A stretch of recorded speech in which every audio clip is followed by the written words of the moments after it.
Faced with such power, man was terrorized by this monster, which he was unable to tame.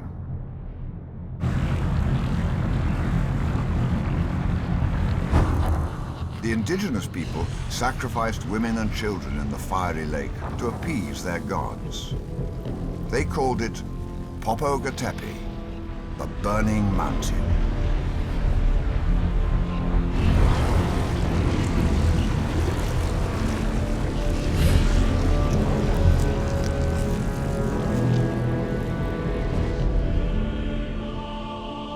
The first missionaries erected a cross at the edge of the crater to contain the evil. They saw the lake of lava as the gateway to hell.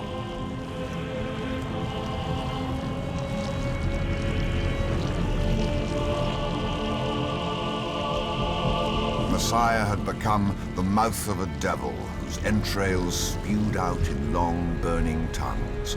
Nothing could survive this fire, neither man nor any living thing.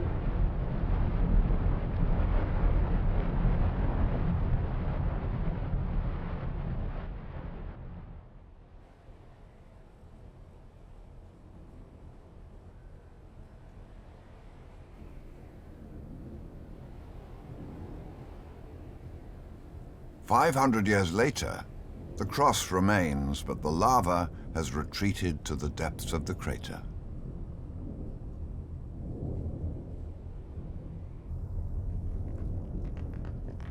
Every day, the volcano releases tons of toxic gas filled with carbon dioxide and sulfur.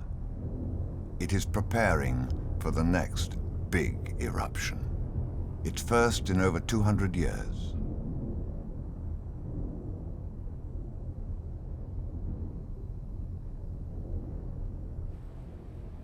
Over the last 2 centuries, the crater has become a stifling, burning pit where nothing seems able to survive.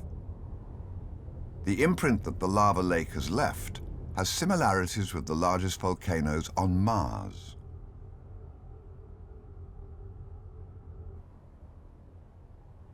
Continuous lava flows down the flanks of the volcano have scarred the landscape, and the thick crust is only now beginning to be colonized by vegetation.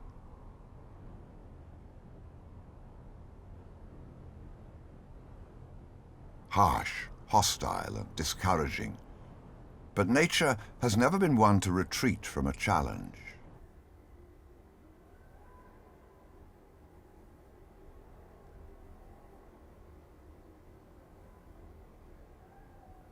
Anything is possible, as long as there is water.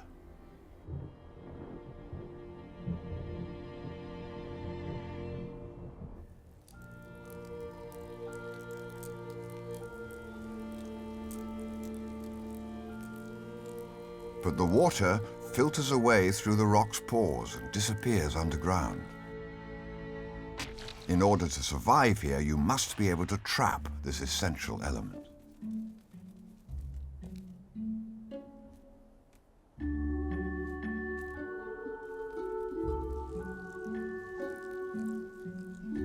Carried by the wind, lichen spores are the first to latch onto the now cold lava bubbles.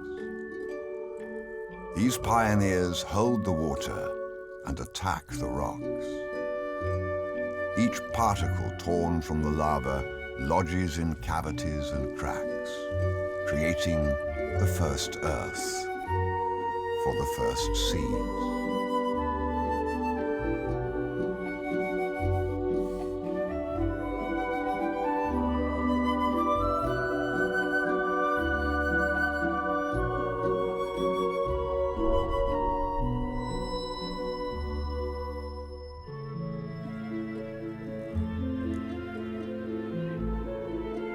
Moss and ferns enrich this primary soil and hold the water a little longer, healing the ground and laying the foundations for the first tree.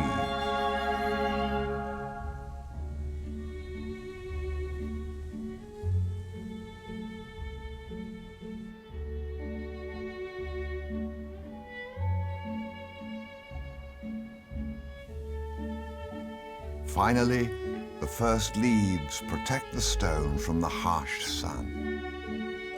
Each tree shelters a shaded garden, and the seeds that were hidden in the soil reveal themselves and take shape.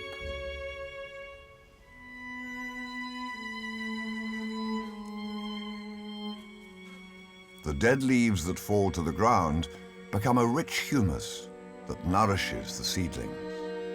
The gardens feed themselves and reproduce.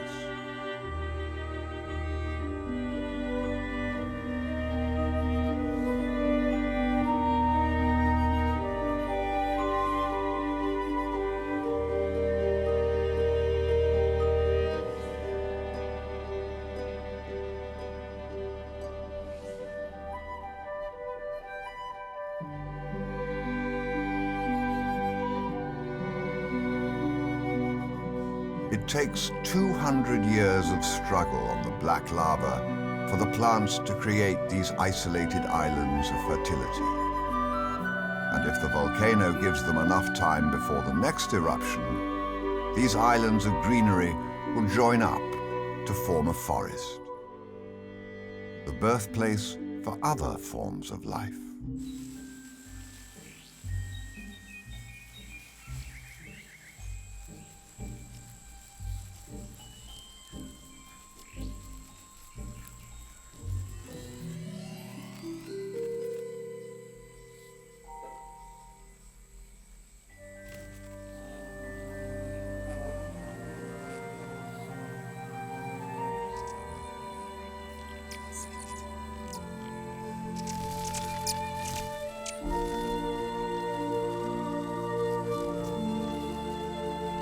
The new residents of the forest are needed to pollinate flowers and disseminate seeds.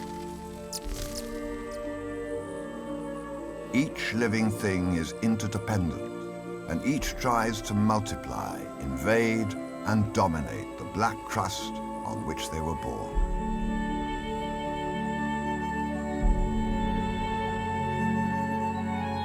The trees grow strong and become giants. The living world triumphs over the dead matter of the volcano.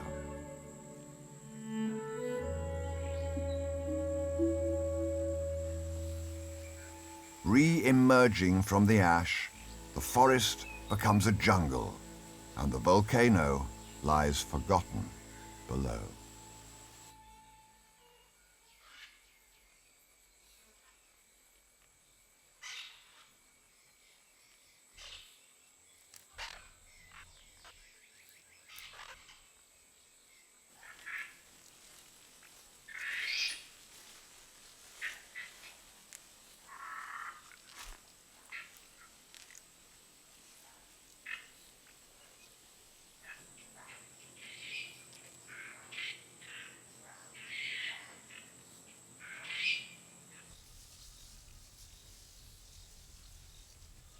But under the jungle, Messiah conceals a secret in the darkness. With the weight of time, the solid crust has broken, creating an entrance to this hidden world, with its own gatekeeper.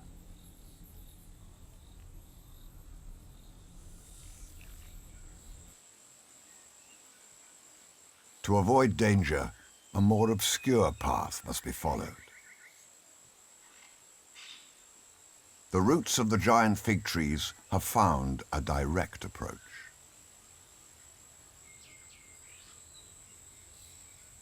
Inside the volcano lies another universe, sheltering an element that's vital for the regeneration of the forest.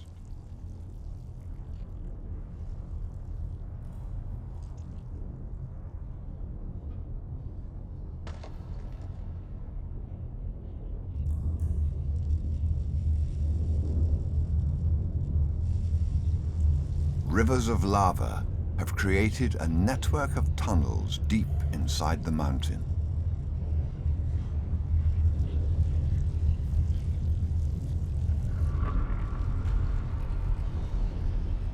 The melted walls and basalt stalactites bear witness to the heat which once reigned here.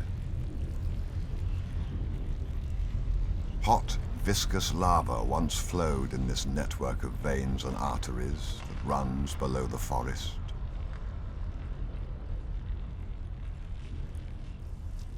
But now the miles of tunnels are cold and damp. The basalt seeps moisture for several days after the rain has stopped.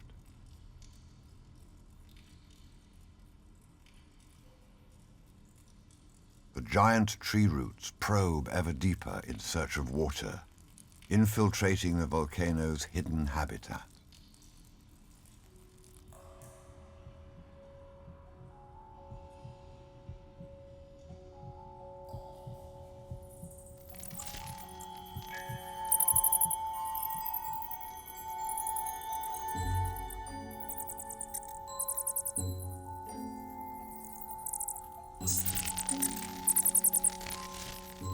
Bats have made their home in the volcano's labyrinth.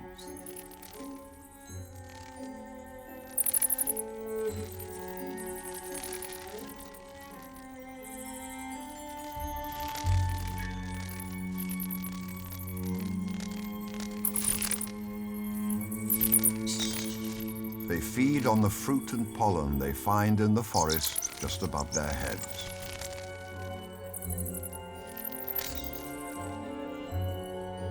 But they must wait for nightfall to leave their refuge.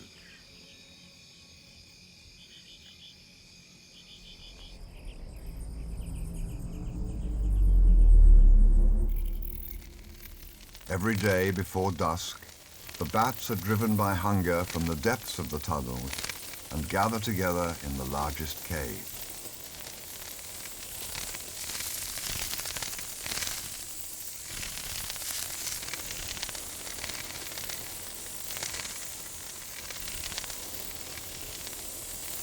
They come from all over, hyperactive and overexcited. They groom, scratch, wash, and prepare themselves for their grand exit. They gather together so they will be less vulnerable as they enter the outside world.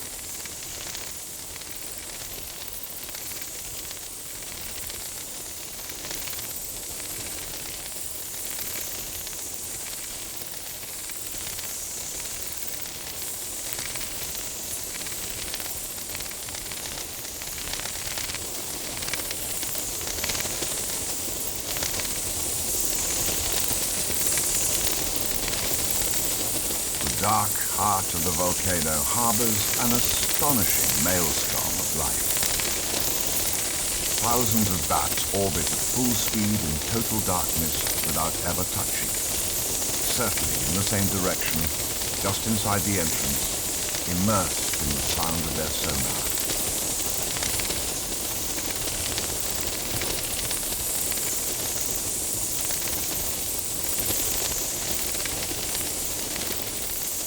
They must wait for total darkness outside before one bat makes the first move and the others follow.